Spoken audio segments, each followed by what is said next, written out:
ধর্ষকের মৃত্যুর আগে ধর্ষিতাকে মৃত্যুবরণ করতে হয়। এটা হচ্ছে আমাদের সোনার বাংলাদেশ।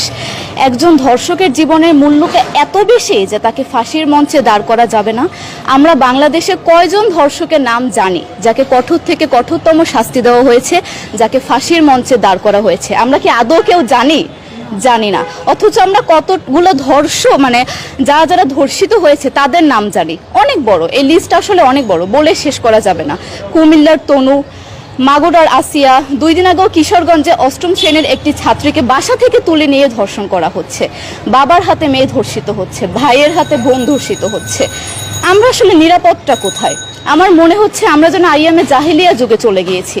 মাঝে মধ্যে মনে হয় এর থেকেও খারাপ সময় আছি আমরা, কারণ ওই যুগে মেয়েরা অ্যাটলিস্ট সম্মান নিয়ে মৃত্যুবরণ করতে পারতো। জন্মের পরপর জ্যান্ত মাটিতে পুঁতে দেওয়া হতো, আর আমাদের ধর্ষণ করে নির্মমভাবে তারপর মৃত্যুবরণ করতে হচ্ছে। যদি সরকার আমাদের ওই নিরাপত্তা নাই দিতে পারে, তাহলে সরকারের কাছে আমাদের অনুরোধ, আমাদের জ্যান্ত মাটিতে পুঁতে দেখ। আমরা বেঁচে থাকতে চাই না, আমরা সম্মান নিয়ে মৃত্যুবরণ করতে চাই।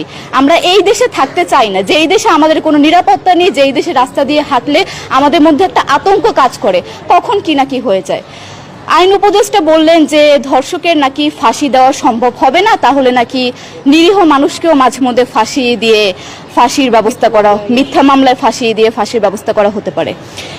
আইন উপদেষ্টার কাছে আমার প্রশ্ন, আল্লাহ না করুক আজকে যদি আপনার কাছের কেউ, আপনার বোন অথবা আপনার স্ত্রী অথবা আপনার মেয়ের সাথে যদি এরকম কোনো কিছু হতো, আপনি কি আসলে এটা বলতে পারতেন যে না, ধর্ষককে ফাঁসি দেওয়া যাবে না? কোনোদিনও পারতেন না। আপনি সবার আগে তার ফাঁসির ব্যবস্থা করতেন, সম্ভব হলে নিজের হাতে মেরে ফেলতেন।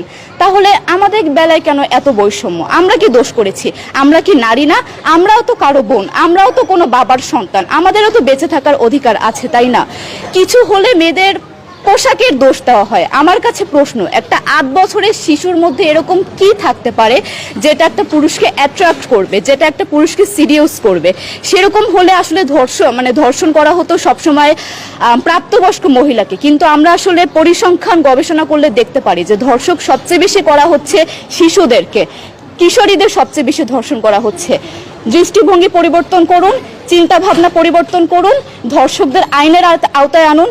যদি আইন উপদেষ্টা অথবা প্রশাসন যদি ধর্ষকদের শাস্তির ব্যবস্থা না করতে পারে, আমাদের হাতে তুলে দেন, আমরা নিজেদের হাতে শাস্তি দিয়ে দিতে পারবো। এই সাহস আমাদের মধ্যে আছে। বেঁচে থাকার জন্য আমাদের যতটা কঠিন হতে হবে, আমরা কঠিন হওয়ার জন্য প্রস্তুত আছি। আমরা ফাঁসি চাই, ধর্ষকদের কঠোর থেকে কঠোরতম শাস্তি চাই। যতদিন না পর্যন্ত ফাঁসি দেওয়া হবে, যতদিন না পর্যন্ত ধর্ষকদের শাস্তির ব্যবস্থা করা হবে, আমরা আমাদের আন্দোলন অব্যাহত